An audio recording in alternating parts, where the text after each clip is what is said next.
The silver shuttle descended through Earth's atmosphere with a gentle hum. Ambassador Veltar checked his bioscanner one final time as his three-member evaluation team prepared for their first official contact with humanity. The species had submitted their application for Galactic Council membership 3 rotations ago, and preliminary scans showed them to be unremarkable. Bipedal mammals with moderate intelligence and no natural weapons or armor. Remember the protocol, Veltar said to his companions, Dr. Kethera and Specialist Yixon. We observe their domestic arrangements, assess cultural stability, and determine if they meet basic civilization standards. This should be routine.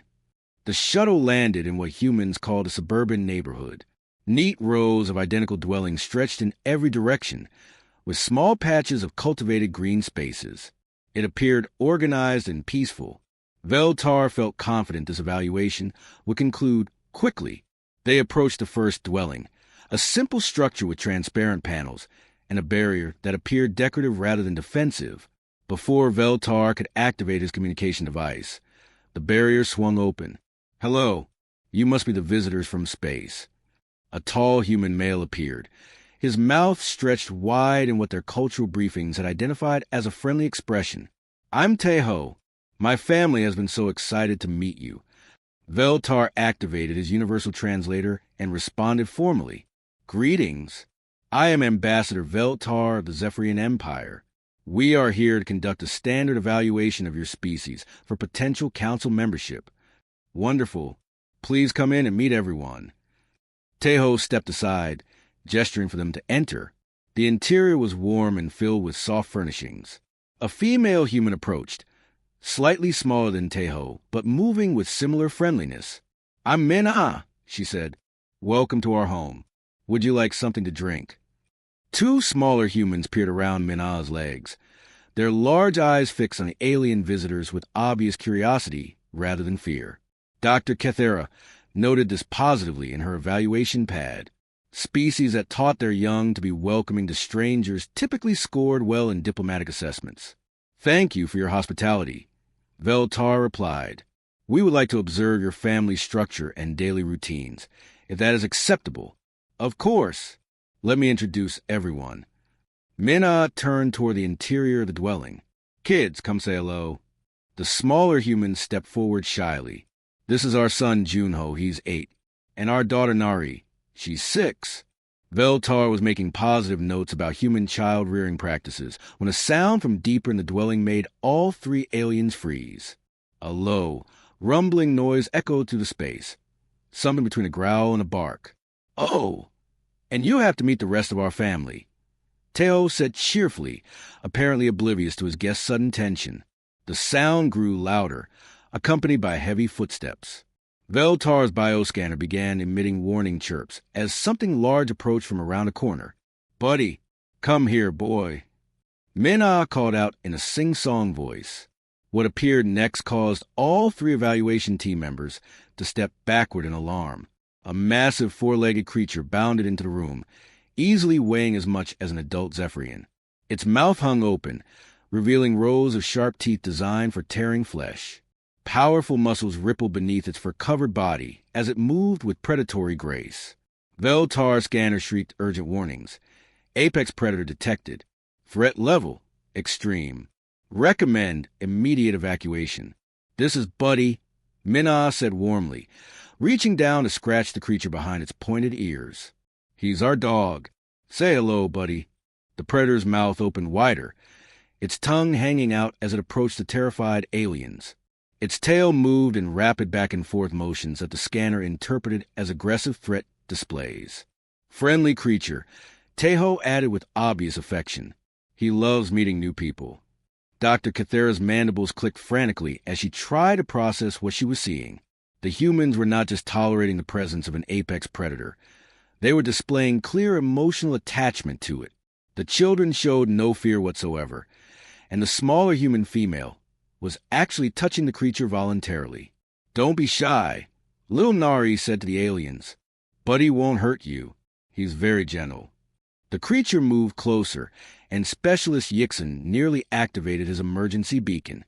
But instead of attacking, The predator began making soft, whining sounds and attempted to touch its nose to Veltar's environmental suit. "He wants to smell you," Junho explained helpfully. "That's how dogs say hello." "Dogs?" Veltar managed to ask, his voice pitched higher than usual. "Our pet," Minna said simply. "Buddy's been with us for 7 years now. He's part of the family." The word pet didn't translate properly, leaving the aliens even more confused. From another room came a different sound, a low, rhythmic rumbling that Veltar's scanner immediately identified as the purring of a large feline predator. "Oh, that's probably Mittens waking up from her nap," Teho said casually. "She's our cat. Would you like to meet her too?" Veltar looked at his evaluation team, seeing his own shock reflected in their expressions. In all their years of first contact protocols, they had never encountered anything like this. These humans were living peacefully with creatures that could kill them at any moment and treating them like family members. The evaluation was going to take much longer than expected. Dr. Kathera's hand shook as she reviewed the data from her 17th human household visit. Each dwelling told the same impossible story. Every single human family lived with multiple apex predators, treating them as if they were harmless companions. Her communication device buzzed urgently. Ambassador Veltar's voice crackled through the speaker. "Emergency council meeting. Now, bring all your data." The hastily assembled evaluation team gathered in their ship's main chamber. Specialist Yixon looked pale, his usual composure completely gone. "I visited 12 more houses today," he reported shakily. One human named Dongho was sleeping on the floor with 3 large predators surrounding him. His mate, Yijin, said they do this every night for warmth and comfort. Dr. Kathera activated the main display screen, showing footage from her bioscanner recordings. "Watch this," she said grimly. Human designation, Su Bin, age for standard years. The screen showed a small human child sitting in a grassy area behind a dwelling. Approaching the child was what the scanner identified as a medium-sized feline predator, perfectly designed for hunting. Sharp retractable claws, night vision capabilities, lightning-fast reflexes, and powerful jaw muscles capable of crushing bone. The scanner registers this creature as extremely dangerous, Dr. Kathera explained. "Our military would classify it as a bioweapon. Watch what happens next." On screen, the predator crouched low and began stalking toward the human child. The evaluation team tensed, expecting to witness an attack. Instead, the creature pounced playfully, rolling around with the child in what appeared to be a game. The small human giggled with delight, wrapping tiny arms around the predator's neck. "Impossible," whispered Specialist Yixon. "It gets worse," Dr. Kathera continued, switching to another recording. Human adults Suho and Miyang. They have 5 of these feline predators living in their dwelling. 5. They call them by individual names: Luna, Shadow, Tiger, Princess, and Max. The footage showed the 2 humans moving through their dwelling as the predators wound between their legs, rubbed against them, and made rumbling sounds that the scanner identified as contentment displays. One of the creatures was actually sitting on Suo's lap while he consumed his evening meal, and he was feeding it small pieces of food directly from his hand. Ambassador Veltar paced the chamber, his usual diplomatic calm completely shattered. "I visited a place they call a park today." Hundreds of humans gathered in an open space with their predators. The creatures were running freely, not restrained in any way. Children as young as 3 years were commanding these beasts to sit, stay, and come when called. "Command structure?" asked Specialist Yixon hopefully. "Perhaps the humans have developed some kind of domination technology?" "No," Veltar said flatly. "I observed human J-Men with his predator for 2 hours. The creature obeyed commands, but there was clear emotional attachment from both sides. When J-Men sat down, the predator immediately positioned itself to guard him. When other humans approached, the creature evaluated each one before deciding if they were a threat." Dr. Kathera pulled up more footage, this time showing an elderly human female named Haiwan. She was moving slowly, using a walking aid device. Beside her walked a massive predator, easily capable of overwhelming her frail form in seconds. This creature guides her, Dr. Cadera explained in disbelief. When she drops something, it retrieves the object and brings it to her. When she sits down, it positions itself so she can use it for support when standing up again. The predator is actively helping her survive. That's not the strangest part, Specialist Yixon added, pulling up his own recordings. I documented a human named Wujin who was clearly distressed. Elevated stress indicators, rapid breathing, signs of emotional trauma. His predator, a large canine variant, approached and began specific behaviors. It pressed its body against a human, placed its head on the human's chest, and remained motionless until the stress indicators decreased. The three aliens stared at the data in stunned silence. Everything they thought they knew about predator-prey relationships had been turned upside down. How is this possible? Dr. Cathera asked. These creatures should be hunting the humans, not protecting them. Ambassador Veltar activated his emergency communicator to contact the Galactic Council directly. Priority transmission to Council Prime Zilthara. We have a situation that requires immediate attention. The holographic image of the Council Prime materialized above their communications array. Ambassador Veltar, your preliminary reports mention standard evaluation procedures. What requires urgent consultation? Council Prime, humanity lives in symbiosis with their planet's apex predators. Not just coexistence, active cooperation. The predators appear to have formed emotional bonds with humans that override their hunting instincts. There's a long pause. Please repeat that, Ambassador. The humans have somehow convinced the most dangerous creatures on their planet to protect them instead of hunt them. Every human dwelling contains multiple predators that act as guardians, companions, and helpers. We're not dealing with a normal species here. Council Prime Zilthara's image flickered as she processed this information. Ambassador, are you saying these humans have the ability to turn apex predators into willing allies? Yes, Council Prime. And if they can do this to their planet's most dangerous creatures, what might they be capable of doing to other sentient species? The implications hung in the air like a dark cloud. The evaluation had revealed something far more significant than anyone had expected. Xenobiologist Dr. Sidran had been hiding in the tree-like vegetation outside human dwellings for 23 days, documenting what he was beginning to think might be the most dangerous species the galaxy had ever encountered. His camouflaged observation pod gave him a perfect view of the human settlement, and every day brought new revelations that challenged everything he thought he knew about predator behavior. Through his enhanced viewing equipment, he watched a human male named Jihoon step onto the outdoor platform behind his dwelling. In Jihoon's hands was a small container filled with what appeared to be food. The human made a series of whistling sounds, and within moments, a creature descended from the sky. Dr. Sithran's scanner immediately went into alert mode. The creature was a bird of prey, perfectly designed for aerial hunting. Sharp talons capable of crushing small bones, a hooked beak designed for tearing flesh, and incredible eyesight that could spot movement from great distances. The scanner classified it as extremely dangerous. But instead of attacking Jihoon, the predator landed gently on his extended arm. The human spoke softly to the creature, calling it Peanut, in what appeared to be an affectionate tone. He offered food from the container, and the predator ate directly from his hand. Impossible, Dr. Sidran muttered, recording detailed notes. The subject shows clear emotional attachment to a creature that could blind him with one strike. His communication device crackled to life. Dr. Sidran, this is Dr. Yilka. You need to see what I'm observing at coordinates 47B immediately. Dr. Sidran adjusted his viewing equipment to focus on his research partner's location. Dr. Yilka was monitoring a large body of water behind a human dwelling.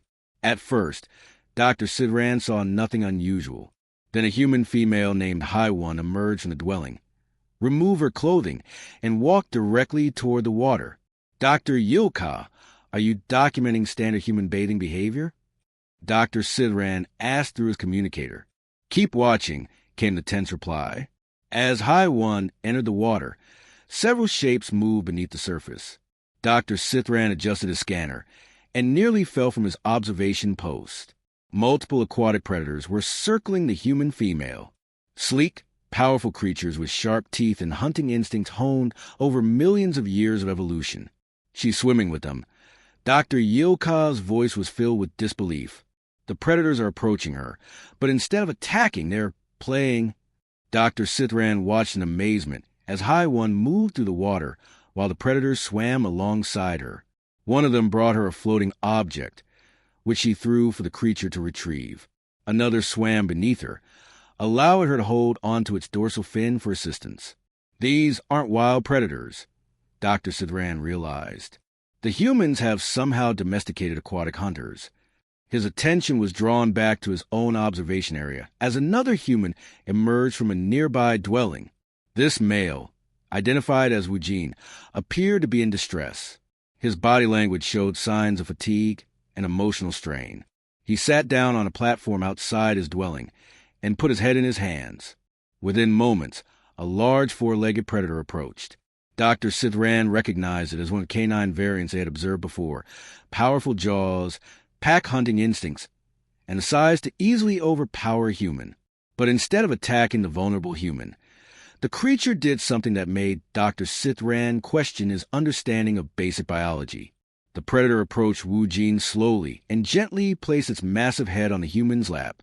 Wu Jin looked up and began stroking the creature's fur while speaking in quiet tones. The predator remained perfectly still, as if it understood that the human needed comfort. Dr. Yilka, Dr. Sithran spoke into his communicator. "Are you seeing this? The predators are providing emotional support to their humans." "I'm documenting something even stranger," Dr. Yilka replied. "A human named So Young is using predators for what appears to be therapeutic purposes.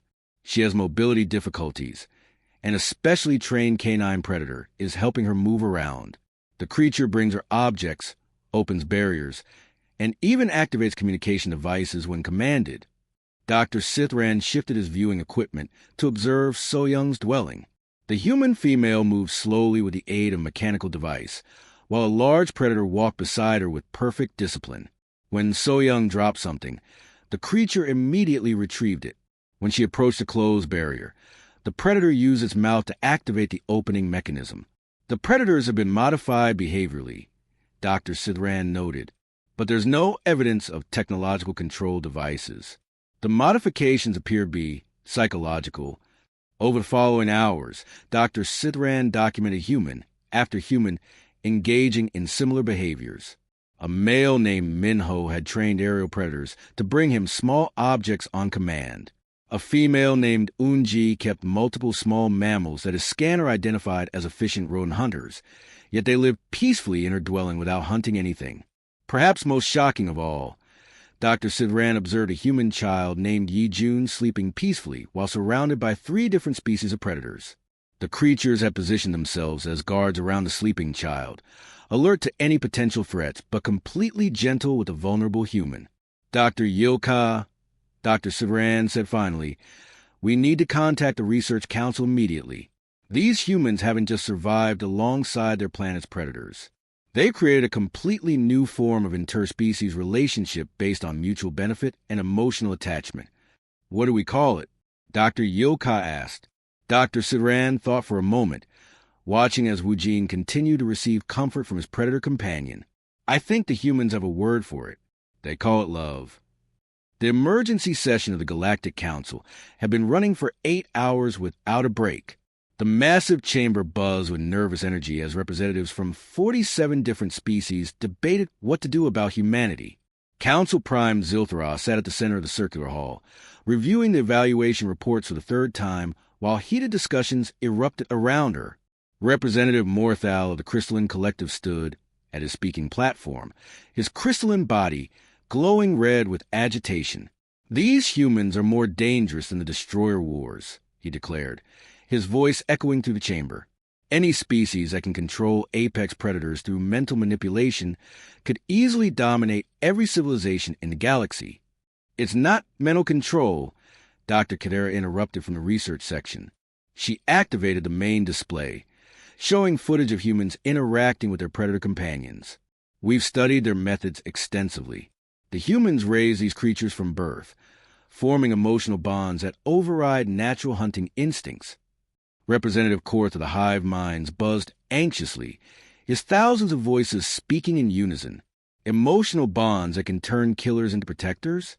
This is exactly what makes them dangerous. If humans can make predators love them enough to abandon their nature, what prevents them from doing the same to us? The chamber erupted in worried chatter. Several smaller species representatives moved closer together, seeking comfort in numbers.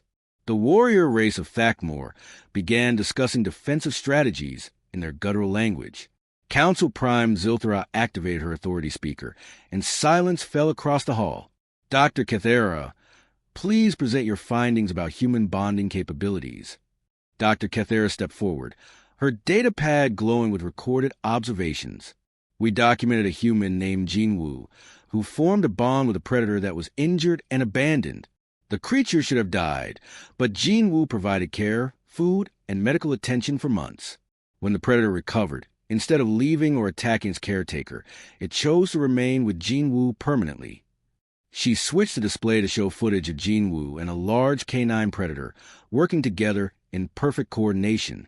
The predator now protects Jinwoo's dwelling, assists with daily tasks, and even shows distress when separated from him for extended periods. You see, Representative Morthal's crystalline structure flashed brighter. They can convert any creature into a loyal servant through this bonding process. We would be helpless against such manipulation. Representative Velzak of the Peaceful Gardens raised a tentative appendage. Perhaps we should consider that this bonding ability could be beneficial. If humans can create peace between predators and prey, maybe they could help resolve conflicts between our species. Or they could make us all their pets, snarled Commander Grextar of the Thakmor warrior caste. I have seen the footage. Human children give commands to creatures that could destroy our battle units, and these predators obey without question. If humans can do this to apex predators, they could do it to apex warriors. Dr. Kethera activated another recording, this one showing a human female named Sujin working with multiple predator species simultaneously. This human coordinates the activities of 6 different predator types. Aerial hunters scout ahead, ground predators provide security, and aquatic species assist with resource gathering. It's a level of interspecies cooperation we've never seen before. The chamber fell silent as representatives absorbed the implications. On the screen, Sujin moved through her environment while surrounded by creatures that should have been competing with each other for territory and resources. Instead, they worked together as a unified team. Representative Yathera of the Ancient Watchers spoke for the first time, her voice carrying the weight of centuries. In all our observations of developing species, we have never encountered anything like this. Most species either eliminate their planet's predators or are eliminated by them. Humans have created a third option.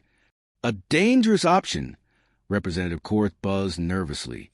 Our psychological analysis teams report that human bonding techniques could work on any species that experiences emotional responses. That includes most of the Council races. Council Prime Zilthara studied the data scrolling across her personal display. Dr. Kethera, in your professional opinion, do humans represent a threat to galactic stability? Dr. Kethera hesitated before answering. Council Prime, humans show no aggressive intentions toward other species. However, their ability to form these bonds appears to be instinctive. They may not even realize how powerful this capability is. Which makes them more dangerous. Commander Grextar growled. An enemy who knows their strength can be prepared for. An enemy who doesn't know their own power is unpredictable. Representative Tilmek of the Trade Federation had been quietly reviewing economic projections. Council Prime, if humans can coordinate predator species for resource gathering and protection, they could revolutionize agricultural and security industries across the galaxy. Or they could make every other species obsolete, Representative Morthal countered. Council Prime Zilthara stood, commanding immediate attention from the entire assembly. The evidence is clear. Humanity possesses an unprecedented ability to form bonds with other species, including apex predators. This ability could be either the greatest gift or the greatest threat the galaxy has ever seen. She paused, looking around the chamber at representatives who had governed the galaxy for millennia. We must make a decision. Do we classify humanity as ally, neutral, or threat? The voting chambers began to glow as each representative prepared to cast their decision. The fate of humanity, and possibly the galaxy, hung in the balance. The attack came without warning. Council Prime Zilthra was reviewing the final votes on humanity's classification when emergency alarms began screaming throughout the council chambers. Red warning lights bathed the massive hall as panicked representatives scrambled for information. Council Prime. Communications Officer Ralden's voice cracked with fear. The Outer Rim systems are under attack. Unknown hostile forces have destroyed 3 colonies in the past 2 hours. The main display activated, showing footage from the attack systems. Massive bioships unlike anything in galactic records swarm through space, their living hulls pulsing with organic energy. They move like predators, hunting down fleeing civilian transports and destroying them with weapons that seem to grow from their own bodies. Who are they? Council Prime Zilthra demanded.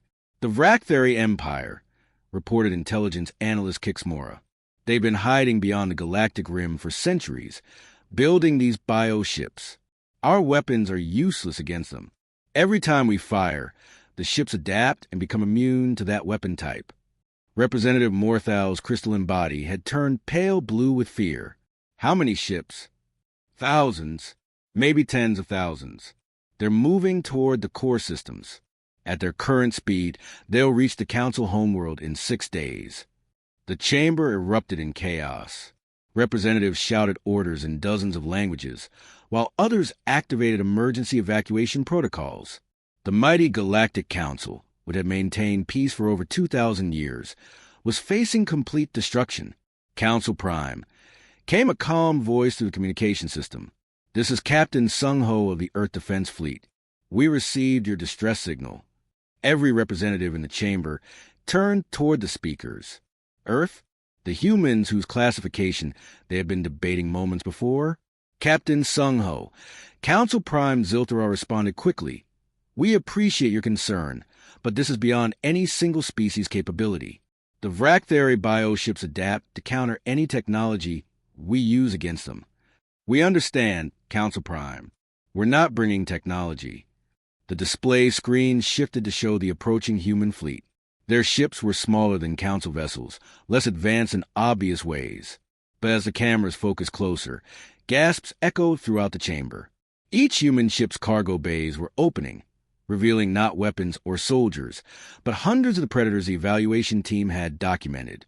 Dogs, cats, bird of prey, and creatures the Council had never seen before move in organized groups alongside human soldiers. Dr. Kethera stood from her research section, staring at the displays in amazement. They brought their predator companions to battle. Council Prime, Captain Sung-Ho's voice continued. We're deploying mixed human-animal tactical units. Permission to engage the hostile forces? Before anyone could respond, the leading Vrakthari bioships detected the human fleet and moved to intercept. The Council watched helplessly as the small human vessels approached the massive, adaptable enemy ships. What happened next would be discussed in galactic history classes for centuries. The human ships released their cargo, and suddenly space was filled with coordinated attack patterns unlike anything the galaxy had ever witnessed. A human soldier named Hyunsu commanded a pack of Earth wolves that had been trained for zero-gravity combat. They moved as one unit, using their natural pack-hunting instincts to surround and confuse the bioships. Another human, Jinwoo, directed birds of prey that flew through space in environmental suits, using their incredible eyesight to identify weak points in the enemy vessels. When they found targets, they guided human weapon systems with precision that no computer could match. Most impressive of all was Commander Unji, who worked with aquatic predators that had been adapted for space combat. These creatures used their natural sonar abilities to detect internal structures within the bioships, allowing the humans to strike at critical systems the enemy couldn't adapt quickly enough to protect. The Vrakthari bioships, designed to counter advanced technology and conventional military tactics, had no response to the organic coordination between humans and their animal partners. Their adaptation systems couldn't process the emotional bonds and instinctive cooperation they were facing. Impossible, whispered Commander Grextar, the warrior Thakmor. The humans are using predator pack tactics in space combat. The bioships can't adapt to natural hunting behaviors. Within 3 hours, the seemingly unstoppable Vractheri invasion force was in full retreat. Their bioships, wounded and confused by enemies they couldn't understand, fled back toward the galactic rim. The council chamber remained silent for long minutes after the battle ended. Finally, Captain Sung-Ho's voice returned over the communication system. Council Prime, the immediate threat has been neutralized. The Vractheri forces are withdrawing. We're standing by for further instructions. Council Prime Zilthral looked around the chamber at representatives who had spent hours debating whether humanity was too dangerous to exist. The same species they feared for their ability to bond with predators had just saved the entire galaxy using exactly that ability. Captain Sung-Ho, she said formally, on behalf of the Galactic Council, I extend not just membership to humanity, but a permanent position as Guardians of the Peace. Will you and your companions help us protect the galaxy? There was a brief pause before Captain Sung-Ho responded, and when he did, his voice carried the warmth that Dr. Kithera had observed in human-predator interactions. Council Prime, that's what families do. We protect each other. The vote on humanity's classification was no longer necessary. They had found their answer in the most unexpected way possible.